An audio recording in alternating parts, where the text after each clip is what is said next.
So I read the Zap review, and we've got to zoom in a bit more. We've got to get the best out of these graphics today. Yeah, come on, let's put that there then. Eat. Yeah, I think that's pretty close. Yeah, so I read the review in Zap.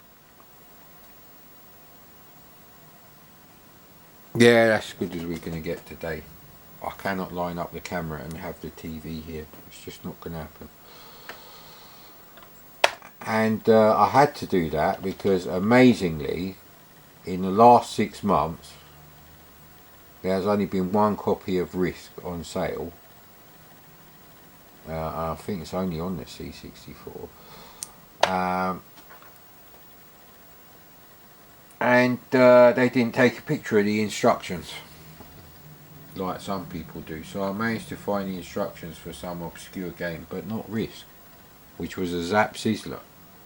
Although it is a very late game for the C64. It's I would have been playing this Christmas 1987, so then I definitely did still play C64 games in 1988, but then 10 quid for a AAA title that loads once in 1988, that's fuck all.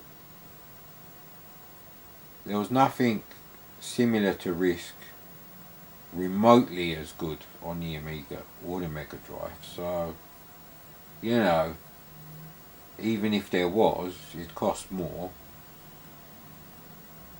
It's a strange situation, but I had to read the Zap review because, you know, can't find my original copy, and that's a problem because, like I say, I can't find the instructions.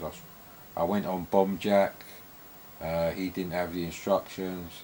When you do search for Risk, you find the, you know, the Virgin Games or Leisure Genius, whatever it is, conversion of that shit board game, which only Newman and Kramer can get a boner over.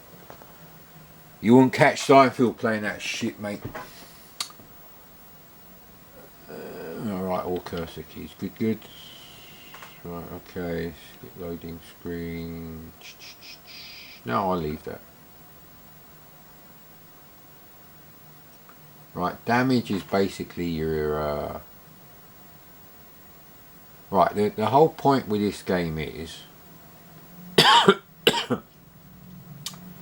I don't want to finish the game. You need to basically clear out the entire level, and then you can access the underground stage, and there, a bit like Delta, you get like a one-shot deal where you got sort of, apparently, I ain't seen it, land on a platform, and there's you know, there's more than one, and you'll get that particular upgrade or, you know, extra, whatever it is. So it could be blueprints, and there's parts, you know, it's quite complicated. You need the instructions for the actual game, not the story, which I believe is all they put here, but I'll read it again. So in order to do that,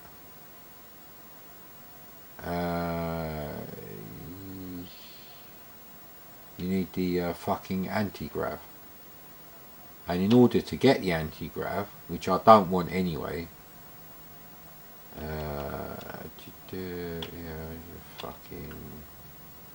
yeah, you know what?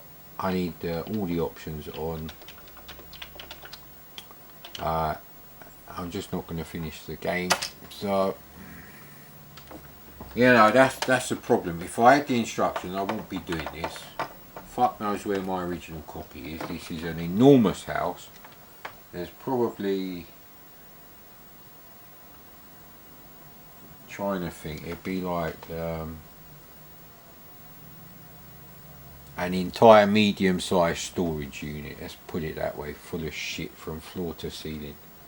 A bit like that shitty TV show, was it Storage Wars?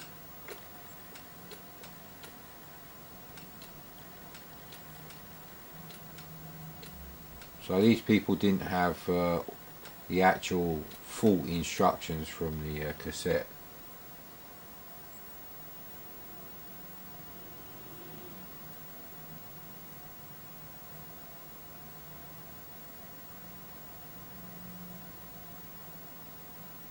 upgrade shit. Internet load ammo. Okay. Each upgrade requires a certain number of B boffins, part crates, or blueprints to activate or upgrade. It's actually it's probably the most complicated shoot 'em up without it being too complicated. So this is a kind of bullshit that they put into NES games to convince you that it's worth you know, $50. And if you believe that, you're a real dumb cunt, I tell you.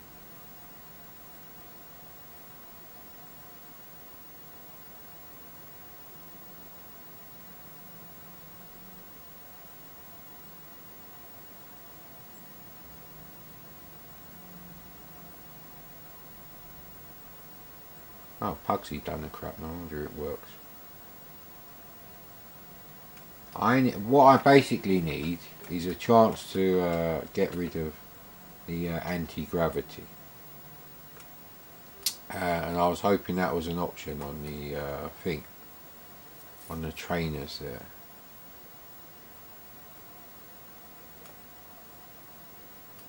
We basically selected everything we could, but I don't think it was an option. So that is sort of like the bottom half of the double cassette case. So it is literally like that. It's just like one of them idiots who takes a picture and then frames it really badly, you know, zooms in on his ugly faced fucking friend, and the you know, the beautiful Shadow of the Beast 1 style clouds over the you know, Paramount Pictures mountains in the background, completely cropped out. But you can see, like, you know, the grass on the floor or something stupid like that. Stupid. So I really need to find my copy of the game. But I want to play the game. So that's why I moved the TV actually, because this is how my C64 was back then.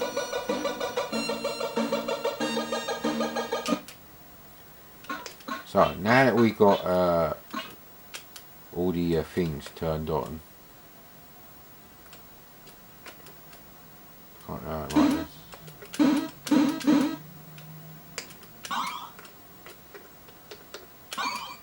Good. That's all I wanted. You know that? That's all I wanted. The rest of it, oh hang on, might as well have thrusters while we're here.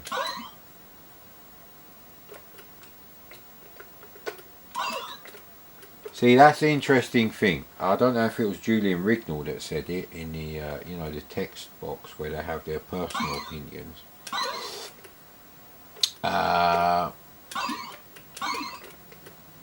But he was like, you actually start off with a crippled ship and you have to bring it up to the actual specification of the ship.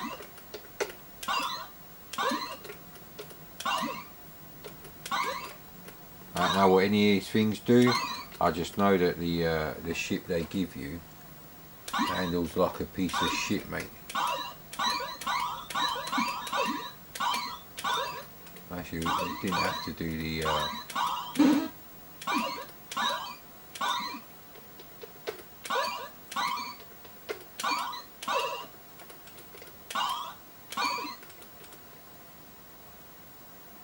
I think we've got unlimited damage anyway, haven't we?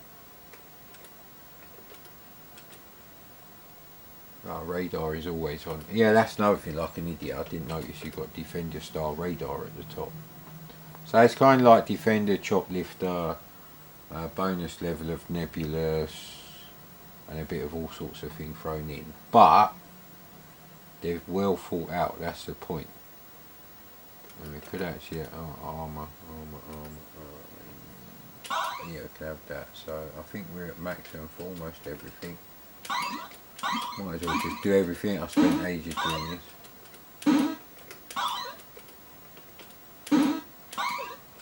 Right, the maximum.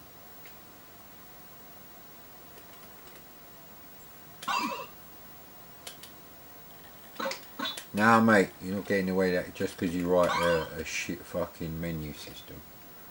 So the menu system is really the worst part of this game. So I think we're at maximum for everything. So maintenance droid. That's like R2D2 at the back of your X-Wing, sticking out the egg whisk or whatever the fuck that cunt George Lucas was using there. Probably some weird German egg whisk or something, I don't know, maybe a bit of his chemistry set. I don't know, he's a prick, I don't like him anyway. You can say what you want about Disney, but you know, that fucking useless actor, what was his name, Hayden Christensen, and you know, the choice of making the return of the Star Wars franchise after Return of the Jedi was to focus on a little 8-year-old little shit. Yeah, anyway, there was hardly any space stuff except for some shit 3D studio type let's go crazy with a Chrome function bullshit. So you can actually go anywhere on the thing.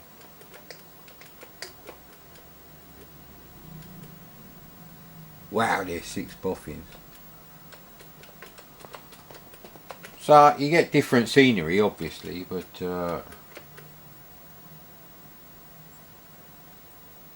yeah, we've done that one. I don't think I've done this level. Let's have a look. Right, okay, looks the same as that. Right, this is how the game should have been. Alright, so this is my whole problem with this bullshit. Atari knew this in the early days. They used to have like a little icon of a teddy bear, which indicated there was the equivalent of this sort of thing. A level for children to get used to the controls and what the fuck you're supposed to do. And that is missing in many NES games. So it's got fuck all to do with the price or the fact that we're using a home computer, which costs the same as the NES, all the time. So, you know, in fact, the C64 could have been $99 in 1987-88, and they still would have made 100% profit on it. That's Irving Gould, the cocksucker. May his diseased flesh be rotten away from his diseased bones, you dirty cunt.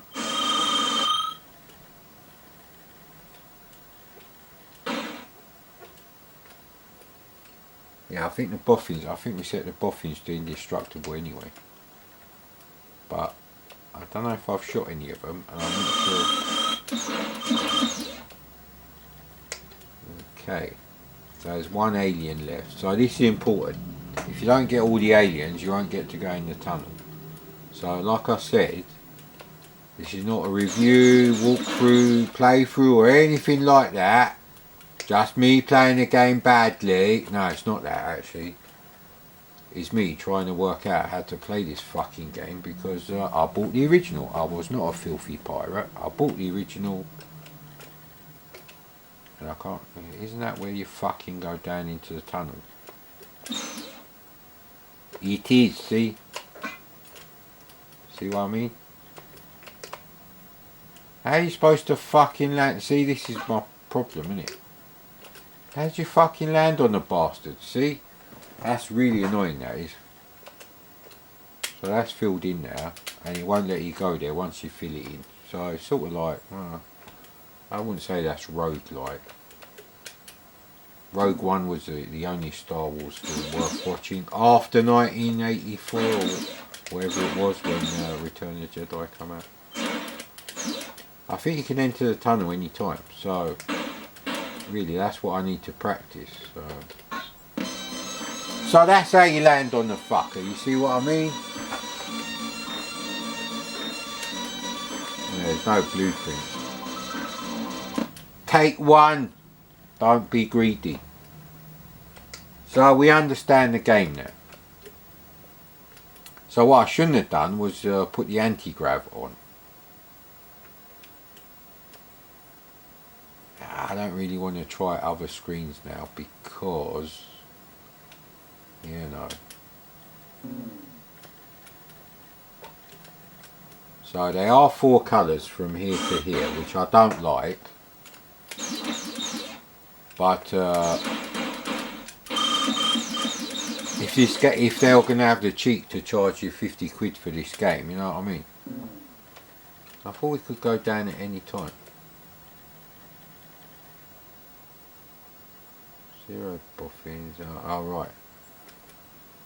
Was that not an option? Enter the tunnel at any time? I'm sure it was. Maybe you can only go in the tunnels once. Yeah, you can. Ah, fucking hell. Bollocks, mate. Jesus Christ. You can't change this bit. Ah, it's like Delta. You have to know exactly what to do there. And, you know.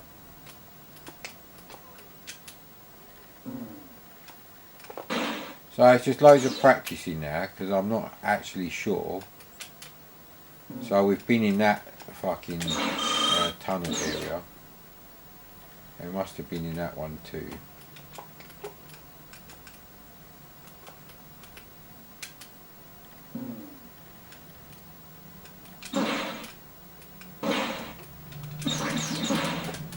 The sprites are actually really nice on this game. Oh look at their little they're like the segways. Segways with a 3D printed cover that looks like a Arthur and Olive sidecar.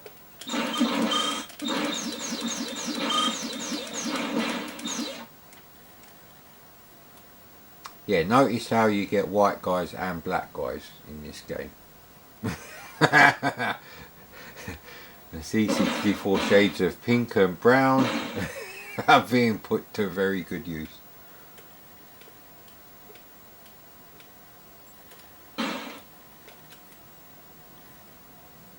I'm sure you're allowed to go into any tunnel. Oh, we got the night scene now. Ooh, I think that's where we're supposed to go. Why won't it let me go in the tunnel? This is what I don't get now. Does it have to be boffins on the level you do it? Oh, there's different graphics.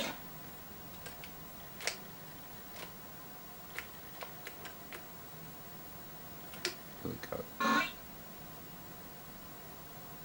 I'm supposed to press the... Oh, fucking hell. See what I mean?